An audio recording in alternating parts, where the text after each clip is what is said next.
Okay, well, my pleasure to welcome everyone to this public event. This is sponsored by the Social and Economic Data Sciences Unit and the Department of Methodology here at the London School of Economics. I'm Kenneth Benoit. I'm the Director of SEDS. I'm also the head of the Department of Methodology, an unusual convergence of roles this year. It's my pleasure to welcome Jorn Lyseggen, who is going to be speaking tonight about outside insight, navigating in a world drowning in data. John is the founder and CEO of Meltwater.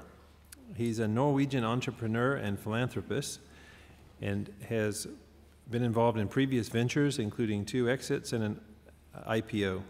He founded Meltwater in Oslo, Norway in 2001 with an investment of just $15,000, very impressive leverage there on the $15,000. He built on the notion of outside insight, and the firm Meltwater is now a global leader in B2B online media intelligence with over 60 offices across 6 continents. He founded Meltwater Entrepreneurial School of Technology, MEST, a Pan-African training program, seed fund and incubator for African entrepreneurs in 2008, and he also launched Shack 15, which is a global data science hub here in London in 2016. He's been featured on CNN, TechCrunch, TEDx, and now, most significantly, here at our public events program at the London School of Economics. It's my pleasure to welcome Jorn, and the floor is yours. All right, thank you.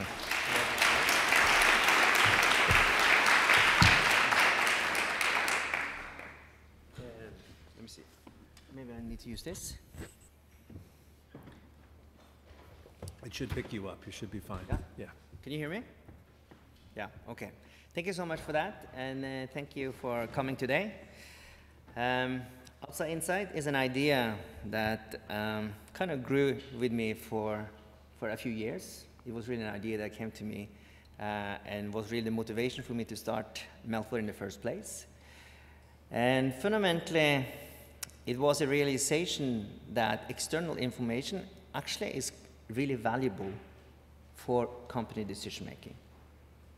But for 16 years I've been building Meltwater, and I've been really surprised to see how little executives really are incorporating external information.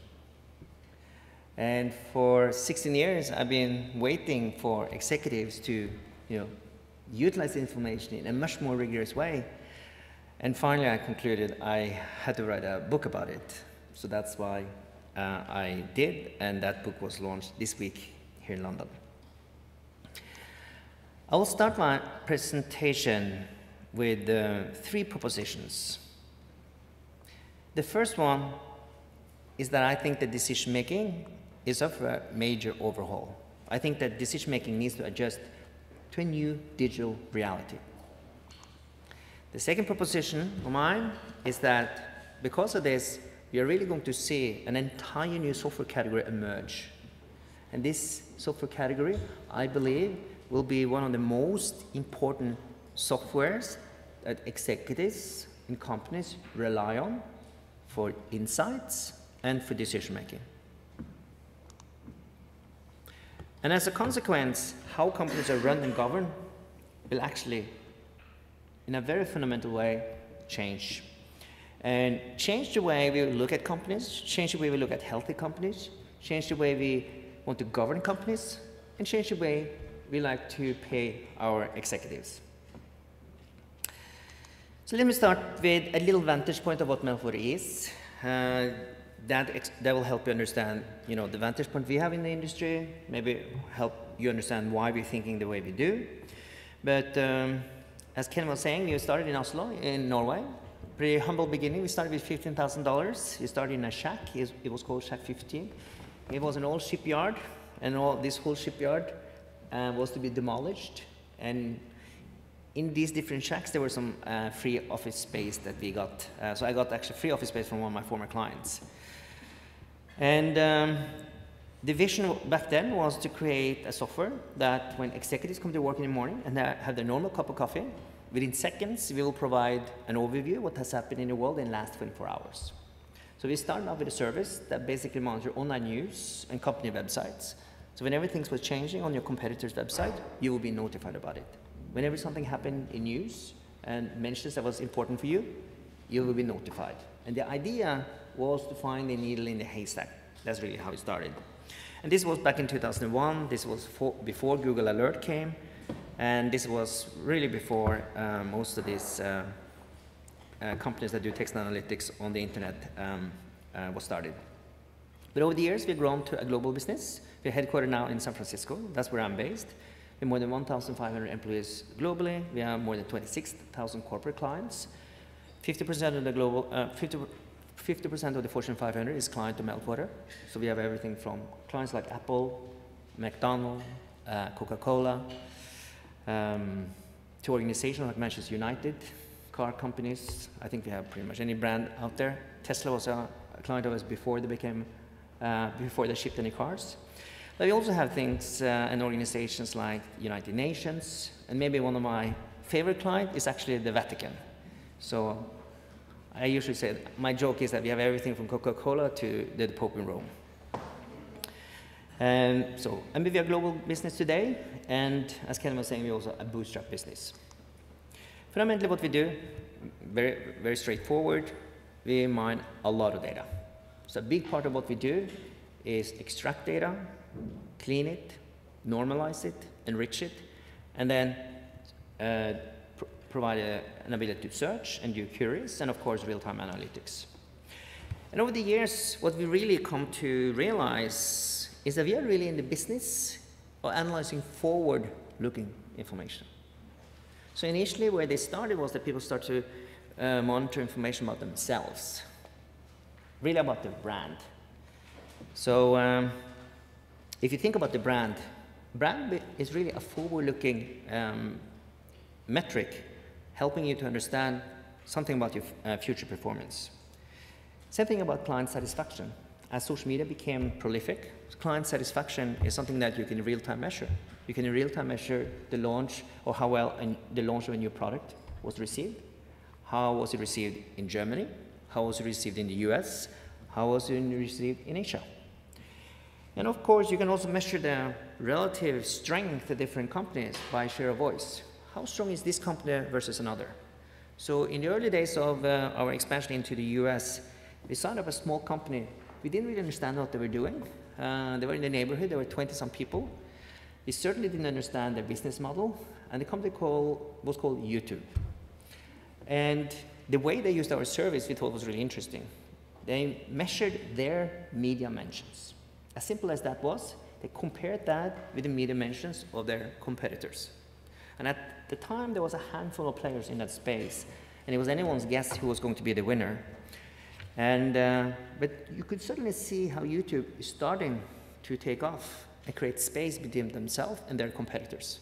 And that was an early indicator that YouTube would be the winner in that space.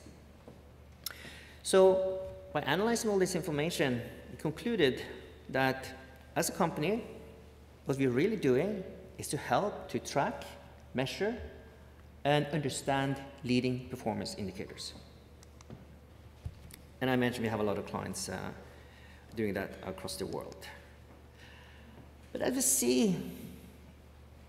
seen then over these 16 years we have developed the business, is that we have seen a shift where there's an increased interest in external information.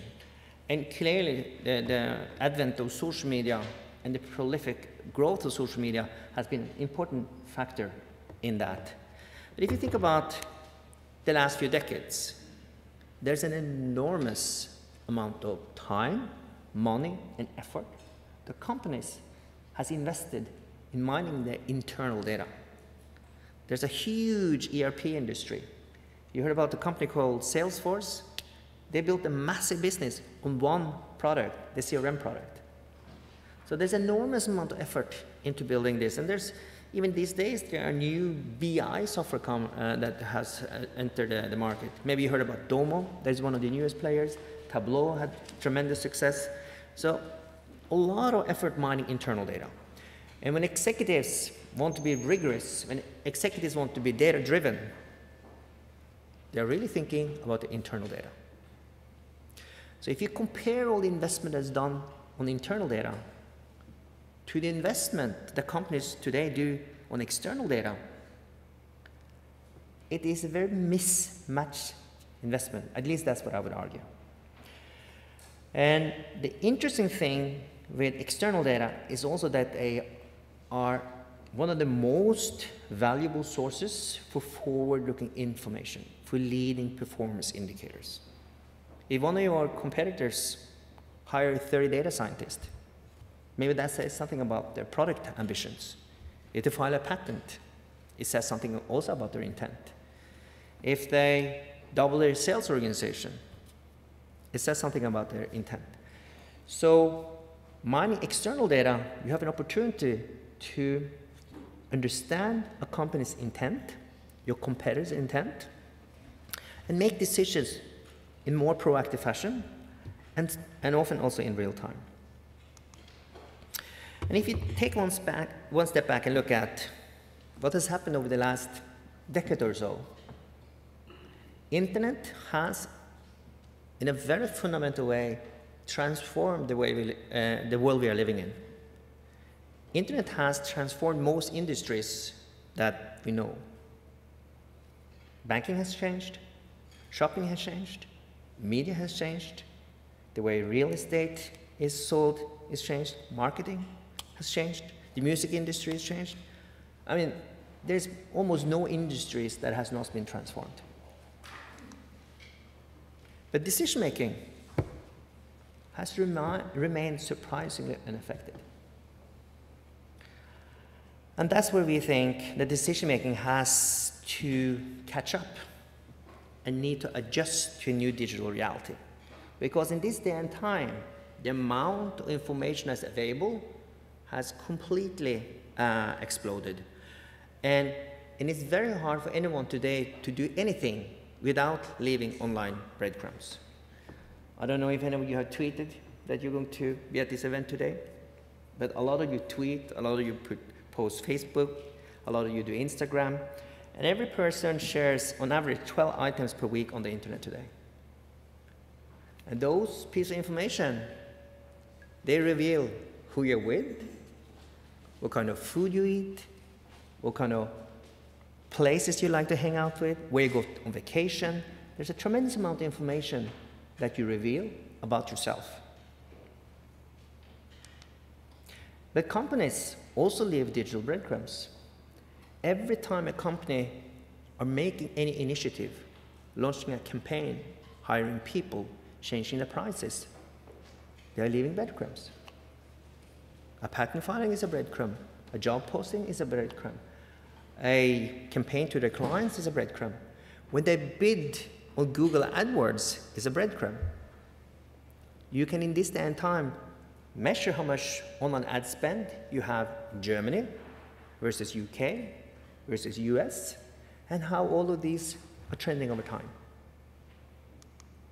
Here's an interesting breadcrumb that was discovered by VentureBeat, 25th of April last year. And this was right before Apple was about to launch the financial quarterly report. And Apple had overnight laid off all its contract recruiters. That, of course, is an interesting piece of information. And that was taken as a bad omen. And people were worried about their report because people expected their financials to be softer than usual. And it was much softer. It was the first quarter in many years that Apple reported lower sales. And as a consequence of that, $58 billion was shaved off the value of Apple. And sometimes these numbers are so large it's hard to relate to. But I just checked, 58 billion is about the same as the market cap of BMW. And they spent about 150 years to get there. So it's a significant amount of money, even for a company like Apple.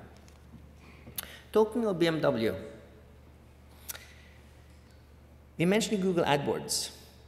If you track a company's Google AdWords spend, you can understand how much money they invest in different markets, in different countries, and even what type of cars they're pushing advertisement for. And imagine if you can track the advertisement spend of your competitors. Suddenly they're moving the online ad spend from the low-end cars to the high-end cars. Isn't that really interesting? Maybe they move it from one country to another. Maybe they move their spend from Germany to UK. Really interesting information. And of course, information that's super valuable for you if you compete with a company like BMW. And Tesla here, you see, spends zero money on Google ad spend. They famously don't spend money on marketing. They focus everything on PR because they have Elon Musk. But if you take one step back and look at this, internet is a treasure trove of valuable data. There's a whole plethora of data types that contains forward-looking information that can be used to predict your future performance. And really what we're talking about is really all the externalities that impact you as a business. And one way to look at it is really that because we live in a new digital reality, we have an opportunity to track Porter's 5 forces in real time. Porter's 5 forces can come to life in dashboards and real-time alerts and intimately help you understand the dynamics that happen in your competitive market. And that, of course, is a tremendous opportunity. I would argue that most companies today, when they look at their own company, when they look at their prognosis or forecast for next year, mostly look at their internal data, mostly look at some adjustment for those to create a budget for next year, without incorporating all these externalities and fully understanding all the external forces that, of course, also are very important to predict the future performance or next year's results. And this is where we believe if you take a closer look at the way we make decisions today, it is quite obvious that the current way of making decisions has its weaknesses. So let's start with data sources. The data sources that are used today are fundamentally internal. They're internal data. They are myopic data. And what is the internal data? Last month's sales results, last month's churn, client acquisition cost, sales efficiencies. What is this information? This information is primarily operational metrics on how effective your organization is. That's really what you measure. And the focus is about you. It's an introvert focus. It's a navel-gazing activity. And the analytics, most of this analytics is lagging indicators. Most of these analytics, or most of the data that you analyze, are the end result of activities and investments that took place in the past. Sales result is a function of investment in product. It's a function of investment in sales organization, hiring salespeople, training them, ramping them up to a full quota, etc., etc. So by the time you actually get sales trickling into your ERP system, they suddenly show up in your financial reports. They're fundamentally shadows of things that took place in the past. And the cadence, you look at the data, are typically monthly and quarterly.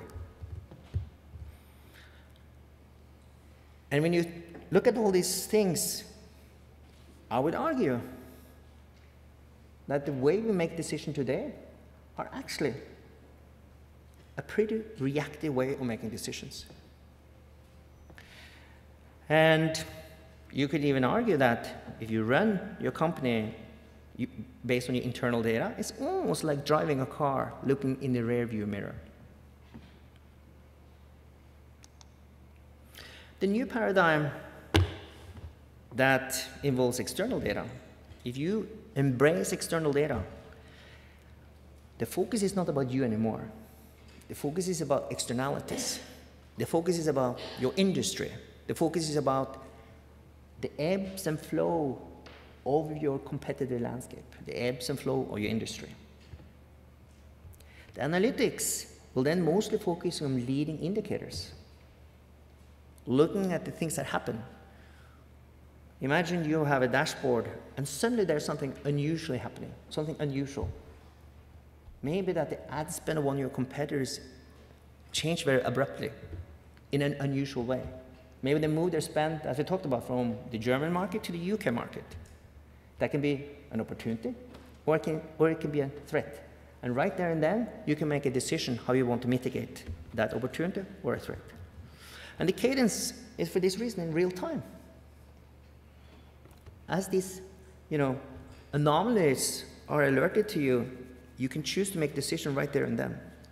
So if one of your competitors hire a lot of salespeople, instead of waiting for those salespeople to start to increase the competitive pressure in your market, and you, a few quarters down the road, see the sales result being weaker, you can choose to make a decision as they start to hire these salespeople. You want to hire more salespeople yourself? You want to increase your marketing spend? You want to change the pricing? Maybe do you want to change your bundling strategy?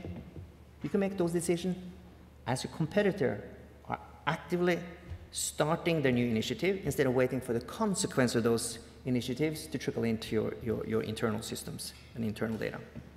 And the argument we will make is using external data is therefore a much more proactive way of making decisions.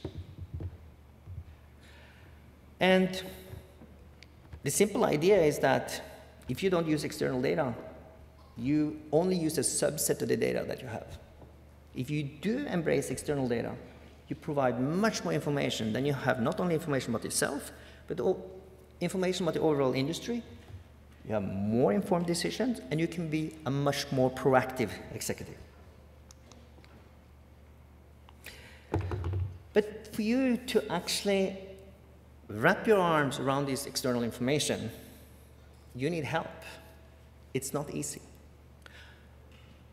One of the questions I ask myself, why is it that executives in businesses have not utilized this information? I mean, the idea that I propose is not rocket science by any stretch of the imagination. I mean, it's obvious that external information is valuable. But I think there are two reasons why people don't use it now. One is that they are not used to it. They focus mostly on the things that they're used to. All this new information, all of this information wasn't available a few years back. And the second thing is, it's not easy to mine this information.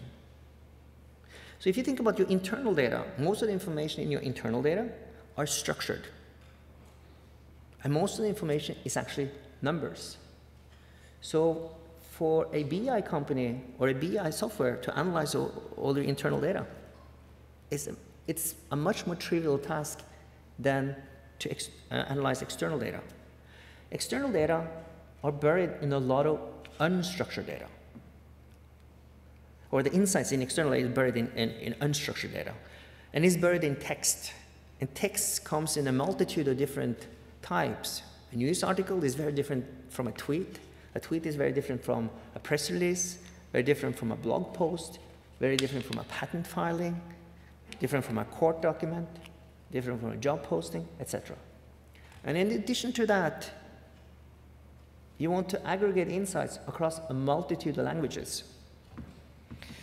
And I heard some really interesting estimates of how much of the text that's available on the internet that's actually in English. There was some research that was done at Stanford University. Maybe I can have some suggestions here. What percentage of the text available online do you think is in English? Any suggestions? 25%. Somebody very bold, give a suggestion. Anyone else? Did that sound high or low? Low. Low, right? I think it's low. The estimate is 9%. 9%. And a lot of the text analytics companies, a lot of these ERP software companies that do the analytics tend to be English-centric and actually underestimate the multitude of information that's available on the internet in a wide variety of languages. And so all I want to convey with that is the complexity of mining external information. So net, what we believe is that because of the importance of external information and because of the complexity of external information, companies need a new type of software to help them mine all this information. And this software will be to external data simplified. A simplified way to put it, it will be to external data what BI is to internal data.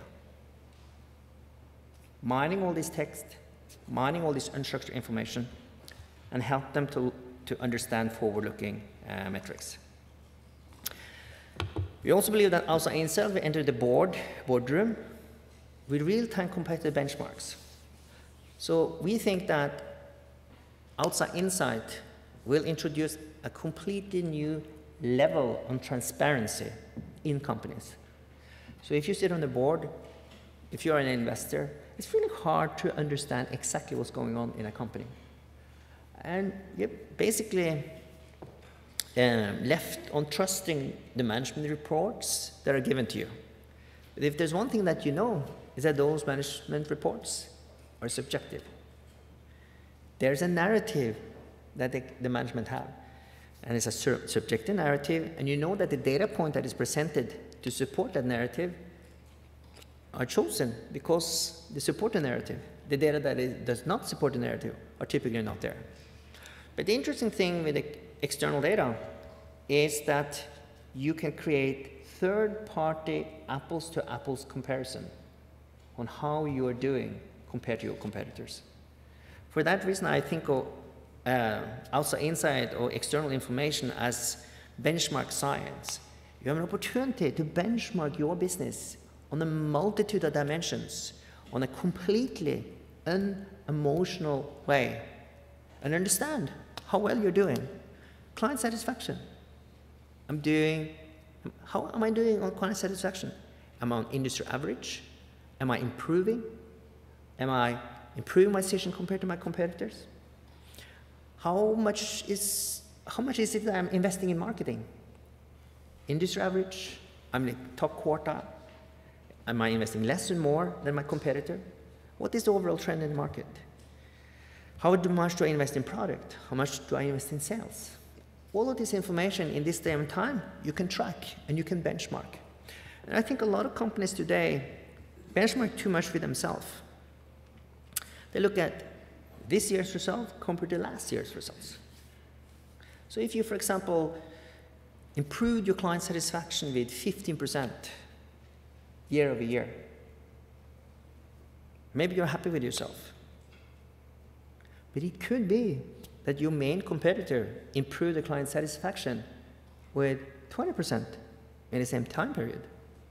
So even you actually improved your actual client satisfaction score relative to yourself year over year. Net, you're actually worse off compared to the market. And the last thing I will say, and maybe invite to questions and some discussions, maybe lively discussions about the opportunity of AI and scenario analysis and game theory in decision-making leadership, is that when you have this enormous sophistication in data analytics, it is an enormous amount of data that you need to process. And the expectation is that you're making decisions in real time. You quickly end up in a situation where you take a page from the playbook or algorithmic trading. So when you make decisions, or when there's a situation arising, your outside-inside software is automatically doing scenario analysis. They're spinning through all sorts of permutations of what can happen. And based on historic results, based on whatever cost-loss function you have, and whatever game theory that's embedded into the algorithm, they recommend a certain number of options for you to choose. And they can rank those options and score them based on risk return, based on what kind of objectives you want to accomplish, and so on. And with that, yeah, I can do a quick summary. I believe that we live in a new digital reality where everyone leaves breadcrumbs, all of us individually as well as companies, gives a lot of online breadcrumbs. I think it's important to internalize today. Porter's 5 forces can be tracked in real time. I believe that decision-making needs to transform from introvert to extrovert. Companies need to think more about the industry than the internal operations. I'm convinced that all of you, in a few years, will be using outside inside. Or maybe it's called something different. We coined it outside inside. But I'm convinced that you will be using software when you make decisions that help and support you in making those decisions. And this software, simplified, can be described as being BI for external information. But the most interesting question and maybe discussion is how this new perspective, this new software will change the way companies are run, change the way companies are governed, change what it means to be a successful leader, change the way we think of the health of a company. And with that, I open the floor for questions. Thank you very much.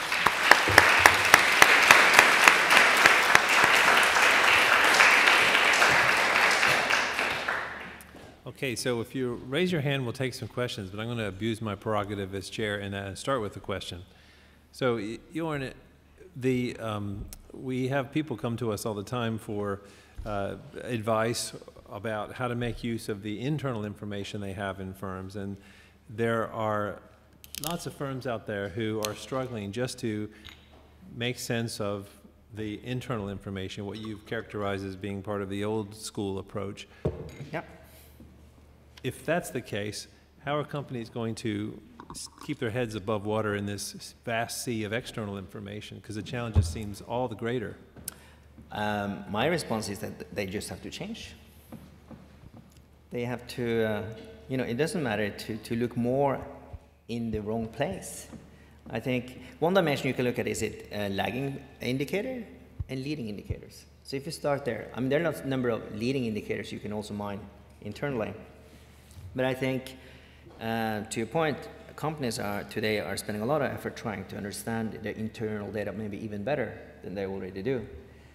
But my argument is, pick your battles. The big battles are really understanding external information and forward-looking information. Okay. Simplified. Thanks. So I'm making a note of hands, and we're going to start in the back there. I think I saw yours first. Well, actually, you go first, and then we'll take the fellow in the back, so that's fine. Yeah. Thank you very much. I am a former intelligence analyst. I did predict a downturn in tax revenues in the entertainment and hospitality sector in late 2002, early 2003. I did this in late 2001 on the grounds that America was going to invade Iraq in late 2002. My one quick question is, could you give us some examples of outside insight working? And secondly, is there an issue in your company with staff in the relative effectiveness of people depending on degrees of autism? Thank you. Yeah, so if you think about the examples, I mentioned a simple example already with YouTube. That's a very simple one. There's another example in the book that we talk about, a company called Racetrack that use external information to significantly increase their precision in next year's forecast. And I alluded a little bit to that in my presentation as well. Most companies, when they create next year's projections, they look at last year's performance, they do a little bit of adjustment, they try to sandbag a little bit, create some buffers and cushions here and there so that they can overachieve it next year. And then they kind of negotiate back and forth. And That's mostly the process in most companies. And the idea that this executive had was that, why don't we look at the external information? Because there must be so many external factors that does impact our next year's performance. And by including those and carefully analyzing those and trying to anticipate the development or create assumptions about how these external factors will evolve next year, they were able to increase the precision in their forecasting significantly. So that's a very practical example, I think. And which external information that you need to look at will, of course, vary from company to company and industry. So there's some thoughtfulness that need to be put into that. But, you know, for most cases, it's really the 80-20 rule, you know. 20% of the factors probably are able to explain 80% of the impact. Another example that I think is really interesting is EQT, which is one of the largest European-based private equity firms. And they launched a venture fund more for early stage investment in Europe. And they created a software that they gave the prosaic name, the mother brain. And this software analyzing a wide range of data types online, job posting, web traffic, ad spend, and other online breadcrumbs. And they use that analytics to identify early stage growth companies and to help them understand which companies they should track and which companies they should invest in. So those would be two examples. And when it comes to autism, I'm not an expert on that, but yeah, so I don't think I actually qualified to answer that question. Okay, we had a question in the back there. Hi, thank you for the talk. I was wondering if you believe there is a need to protect the privacy of the users, particularly those who might be unwillingly leaving these breadcrumbs, maybe because they're not as technologically savvy or they're just generally not that well educated. And if so, who should do this policing? Do we need a watchdog? Should it be the government? Yeah. I'm actually, let me start by saying I'm a technologist, I'm an engineer, I'm a technology optimist, but I do believe that privacy is a very, very important issue that needs to be addressed in a much more thoughtful way than it's currently done. I think even the most technology savvy kind of forget or ignore how much information that each of us actually leave online. And some information is intentional. For example, if you post a social media, if you post a Facebook message, but a lot of it is also unintentional. Whatever you search on Google. So there are lots of information out there that is really sensitive. Who should be the watchdog? I think clearly the government needs to take a responsibility. It's clear to me that the corporates need to be regulated. Corporates want as much freedom and as much elbow room to operate as possible, but I don't think that is in everyone's interest. Okay, I've got a question over here in the front, and then you after. Hi, you've talked about how usually decision-making processes do not yet involve enough data. From an organizational point of view, I guess. From a psychological point of view, I just recently came across a paper called Algorithm Aversion, which illustrates how people, even though they have the necessary access to data, still rely on their gut feeling most of the time. How does your company tackle these issues with customers? Yeah, I think, let me start by saying, I do think that data should not be taken for face value always. I think one of the most important things that executives need to develop to be good executives, successful executives, is to question and challenge the data. There's one book that has been recommended to me that I want to read, which is called The Weapon of Math Destruction. And maybe you guys have read it, but I think the gist of the book is that if you don't understand the underlying algorithmic behavior of your software, you might end up in all sorts of biases. There's an innate biases in your algorithm that you don't know about, and your decisions are then biased in that direction. So I think you need to take all this software that helps you, and although I argue that you need to use outside inside, you need software to wrap your arms around all this external information, it needs to be challenged, it needs to be questioned. And I think one of the biggest skills and capabilities successful leaders going forward will have is to understand the fundamentals of data science. They don't need to be the data scientist, but I think there are two things that are really important to understand in order to assess the recommendation of a software. And is, number one is, how was this algorithm trained? On what data, right? What are the weaknesses in the data? Because an algorithm is only as good as the data it's been trained with. And the other thing is, what are the underlying assumptions, both with respect to the data, as well as the underlying algorithm, because you need to understand those assumptions. And if they don't measure up with the situation you're facing, the data could be completely invalid. So that was a little bit a roundabout way to not fully answer your question, but I would say that this software is there to help you. We had a debate here at the other event where somebody described this software as a kind of GPS. And I thought that was a good metaphor.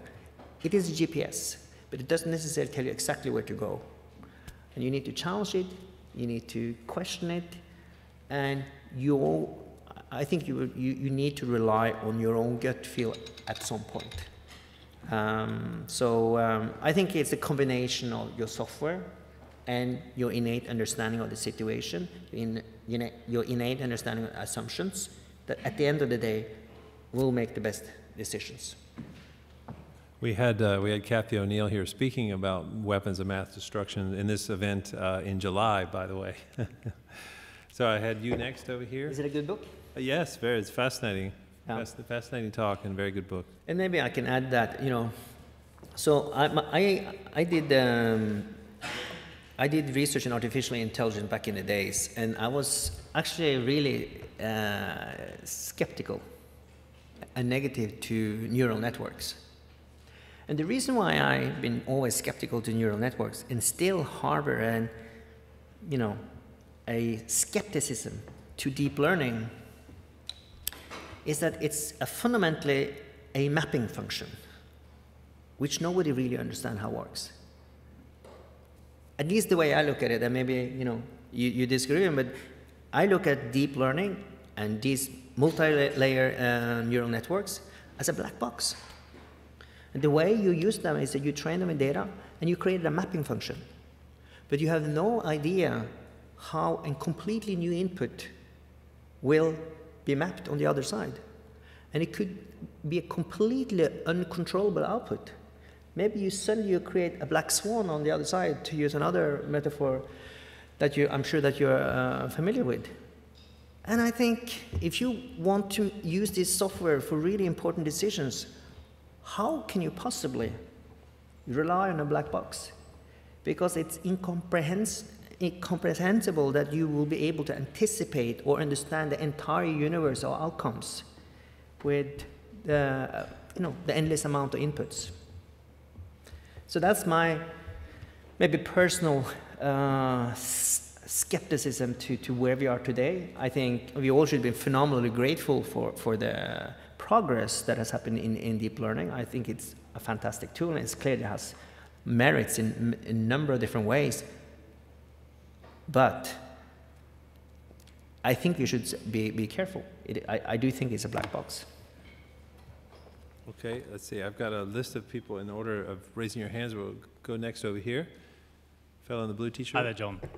Thank you very much, first of all, for your fantastic insight into what's happening in the industry and the way ahead. I'm a student of the Data and Society program, Masters here at the LSE.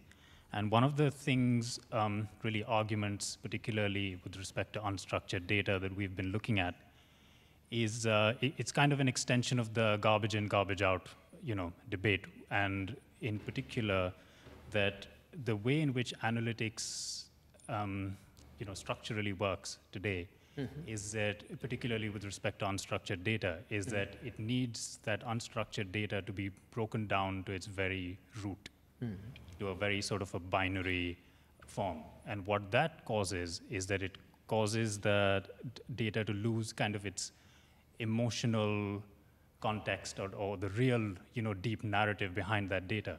Is that a problem that you see affecting decisions based on data going wrong? And if so, do you see algorithms being, in the near future, reaching a stage where they'll be able to adapt to that kind of a problem? Yeah, I think it's a very valid point. And I think, when I talked about neural network and I was skeptical of neural network, I looked at that almost like a random walk. It was almost like a random walk, and you did it until you found some kind of maximum or minimum. The thing that I was a big proponent for was trying to incorporate as much a priori knowledge as possible into your algorithm. And to your point, when you look at all this unstructured data and try to create structure, you can lose a lot of context. So I think understanding context and incorporating that into both the training phase as well as classification phase is massively important. So the technology that I thought was going to be the big winner in the space was fuzzy logic. I was convinced that fuzzy logic would, in a very effective way, incorporate a priori information and also make sure that it was a controlled output based on input that was slightly different than the data that you were trained with. But for some reason, fuzzy logic has not taken off. Is that because fuzzy logic doesn't work? Is not as powerful? Or is it because we haven't researched enough about it? I don't know, but to me, I have to say I completely miss. I was not able to call the development in the last few years. So a question here somewhere near the front. Was that you? Yep. Okay. Yeah, you here with the black jumper? Hello.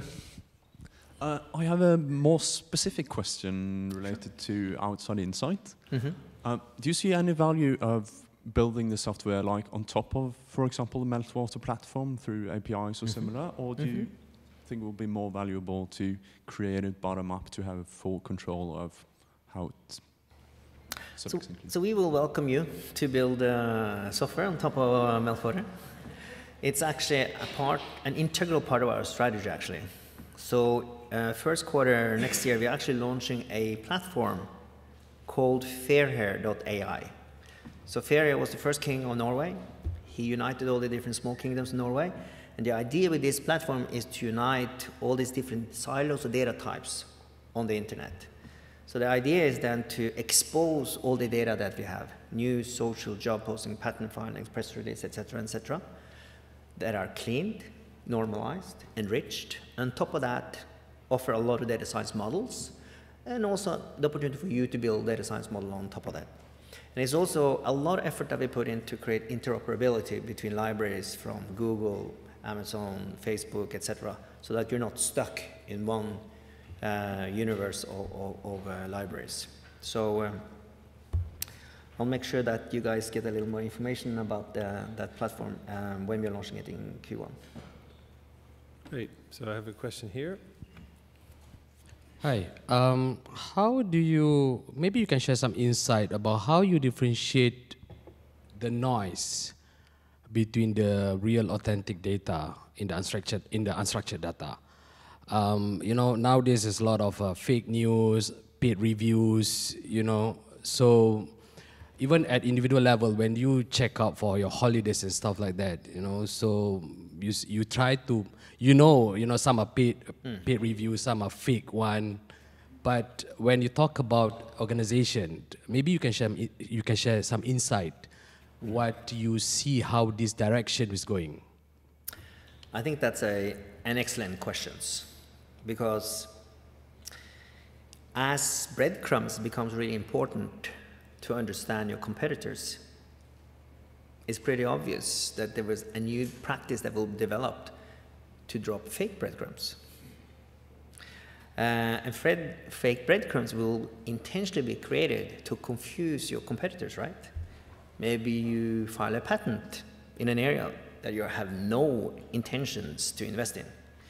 And I think these things will be prolific, and it will be an arms race between those who produce fake breadcrumbs and those who identify them.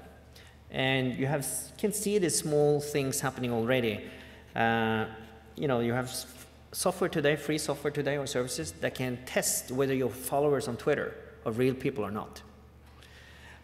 So people like to boost their following. There have been politicians and others that kind of been exposed in that way. And I think that's an example of fake breadcrumbs, if you like. But it will be like an arms race, similar to spam and spam filters. And I think it's hard to create fake breadcrumbs that are really trustworthy. But, you know, yeah, it's going to be a sub-industry of players that create and players that identify fake breadcrumbs. So, good question. See, there's a question here, and then we'll take you back there, and we'll move over here after that. I was intrigued by the client list that you brought up there, and I'm sure it's deliberately chosen to demonstrate a sort of eclectic mix of old and new technologies. But obviously, if you're YouTube, you're attuned to this stuff. What I was interested in is if you take some of the sort of older economy companies that you have, how quickly are they adapting to what you're putting in front of them? Or is it just that they feel they ought to buy it because they recognize it's going to be the next big thing? And how ready are they for what you're providing? That's a good question. And so my slide, when I present all these logos, are really, you know, to try to present Meltwater in the most positive way possible. Some of these clients use it in a very naive way. And some are using it in a very sophisticated way. So a whole range of clients. And a lot of those clients are not necessarily clients globally and in their headquarters either. So it could be like a subsidiary or a specific department that are using it and are using it maybe sophisticated. But you're totally right. More traditional companies struggle massively to adapt to this. I think there's a lot of smaller companies and more innovative companies that have a better opportunity to incorporate this new technology. And I think this is a good thing for all entrepreneurs. This is a good thing for all small companies. This is a good thing for all that want to challenge those big, old dinosaurs in their industry. They can be faster, they can be quicker, they can be smarter, they can make decisions in real time instead of waiting for the others to make decisions and making decisions very slowly. But very valid point.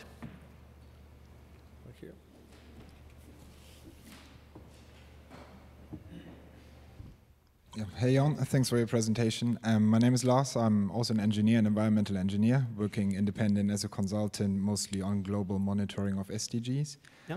And what I would be interested in knowing from you is how would you approach markets where potential customers are not connected to the internet, don't leave breadcrumbs, where external data may not exist, and maybe thinking outside a bit of the corporate world, but maybe how global organizations, like you mentioned, you're working with the UN, maybe could elaborate a bit on that, could make better decisions and investments in these markets, World Bank investments in infrastructure, basic services such as drinking water, sanitation, electricity, if you could, thanks. Yeah, so is there any particular places in the world you're thinking? Is it any particular countries or markets you're thinking? I would say, I mean, anything that's considered as a low income market, bottom of the pyramid is often a term that's been Yeah, used.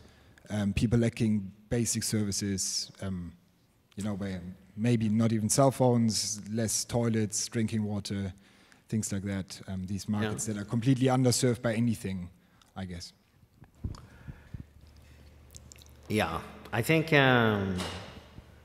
that my response would be, if there's no breadcrumbs, there's very little to mine. But I do think there are, in this day and time, there are things that can be done. Drones, I think, is super interesting. There are new data types that is coming where you can go in and check things. And drones is a super effective way and often cost-effective way to get information that you normally wouldn't have. But if people don't use phones, all these things, I think it's very hard. Then this is probably not the main area to focus on for outside insight. Question over here. Thank you very much for your talk. You've talked about unstructured data and data mining, which in a sense has been the holy grail of business intelligence for a long time now. And you had up on your slide some of the established big tech companies who are focused on business intelligence and so forth. They are presumably also very much focused on this, the analysis of external data now as well as internal data. Can you give some of your thoughts on who is doing interesting stuff in terms of analyzing the external data and some of the approaches they're adopting? I mean, you talk about this as being a new software category, but are there any real examples there that you would point at today? Yeah, so with respect to the existing large players, I actually don't see much. The work that is done in this space is more on the new companies, and some of them are in social media, right? And they nibble at the edges of maybe the overall vision of across the diversity of external data. But social media, of course, is a very valuable source of external information, and that, of course, is a well-established practice. And we talked about a little earlier, there are a multitude of social media analytic companies all over the world. And that can help you understand client satisfaction. They can understand your brand. They can understand your share of voice. They can understand sentiment, how strong your following is in the different demographics, age brackets, gender, etc. So they can do some of this stuff. I also think there are also examples of companies that specialize in a specific data silo. It could be a company that specializes in patent data. They look at the trends and in the patents that are filed by the different companies. They use their experience to also price the value of a patent based on existing trading or patents in the market, etc. But very little is actually done connecting the dots across this vast diversity of data types. So it is still very, very early days. At least that's what we have seen globally. Okay, and I got you in the back there. Thank you for the talk. Just a very quick question. Is the problem with external data, in a competitive sense, everybody has access to it? So what I mean by that, if you're a kind of corporate performance, apart from the Apple example you showed, generally you guard that well. So, you guard your quarterly earnings and et cetera, and your competitiveness, but you own that and you understand what's going on in your markets. The problem is in external data is once we reach a plateau, everybody understands what's going on and there's a sort of common understanding of sentiment analysis, whatever it might be. So will we just kind of flip back round where we've mastered external data, we all have a common agreement, we go back to just looking at internal data again, I suppose? Yeah. No, I actually don't think so. I think the interesting thing with external data that is publicly available, right? But everyone look at that data differently. So it's not so that there's an objective truth. This is happening such and such in your industry. There are certain facts that happen. A competitor doubled their online ad spend. That's true. But the way people interpret that, the way people decide to mitigate that, It's a function of their own company's strengths and weaknesses, their own company's beliefs and assumptions about a number of things overall in the industry, and their approach and choices in strategy and so on. So although all the information is available, I think it's still going to create a diversity in terms of how people interpret it and execute on it. And then I'm talking about beyond the actual underlying technical capabilities too. And of course, external information will not live in isolation. So you will tap into all the internal data as well, which fundamentally is more a feedback loop of all the activities you've done, observing all these events happening in your competitive landscape. And all the internal data, of course, is something that's proprietary to you. So the total pictures that you will make decisions on is a combination of external and internal. And that, again, of course, will create, as I said, a diversity of interpretations and strategies and different ways of executing. And maybe that is, and maybe I will also stress that, because sometimes when you think of this academically, a lot of it is focusing on what is the right assessment, what is the right decision, whereas in reality, most of the outcome is a function of execution, right?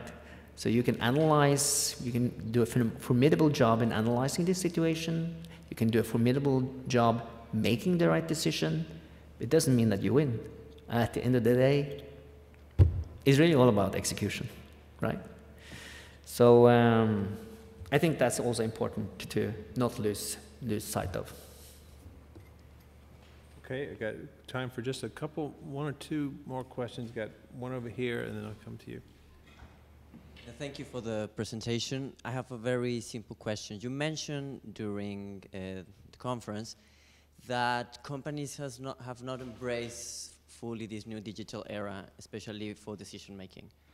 And I would like to know your thoughts on what is hindering companies from doing so, especially in emerging economies, where most of the companies are actually small and medium enterprises. That's the case, for example, in Mexico, where 90% of the companies fell into that category. What is it? What is happening? Is it that these kind of services is still too expensive? Is it that they are not, that companies are not aware of them, or what are your thoughts on it? Mm-hmm. Well, I think it's early days. The software that can help you understand all these external sources are not fully readily available. In the book, we offer a promo code and give access to a private beta that try to connect the dots across a number of different data types. So I think the biggest hindrance for people to take advantage of all this external data in a systematic and rigorous manner is that there isn't really good solutions off the shelf. And to build that kind of software is really expensive and takes a lot of effort. So I think that's really the main reason. But I believe there will be a number of different vendors in this space in the next few years. I think this is going to be the hottest and the fastest growing enterprise software space that we have seen in decades. And I think the big players in this space will be building companies that are much bigger than Salesforce, because it's much more important data. It's much more important for decision making. So maybe that's a good opportunity for some of the people here. Maybe some of you are budding entrepreneurs, I don't know. But there will be lots of room for innovation and entrepreneurship in this space. I think we have one more question over here. Hi. I think the idea is great, but aren't you afraid that that people in companies will be resistant to using this software because it will force them to work harder and better? I actually don't think so. I guess my perspective is simply that, you know, it's a lot more it's a lot more fun to be successful and to win. And I think, you know, maybe I'm biased here, but I think that you need this kind of software to be successful in the future. And it will be you know, counterproductive to not embrace it and not run for it. So I don't necessarily think you need to work harder. Maybe it can help you to work less hard. Maybe it will save you some time to not have to hose out a lot of fires and issues that ended up because you made the wrong decision. I don't know. Okay. I think that takes us to the conclusion of our event for tonight. Thank very much, Jorn, for a fascinating talk, and thank you all for your attending and asking such great questions. All right.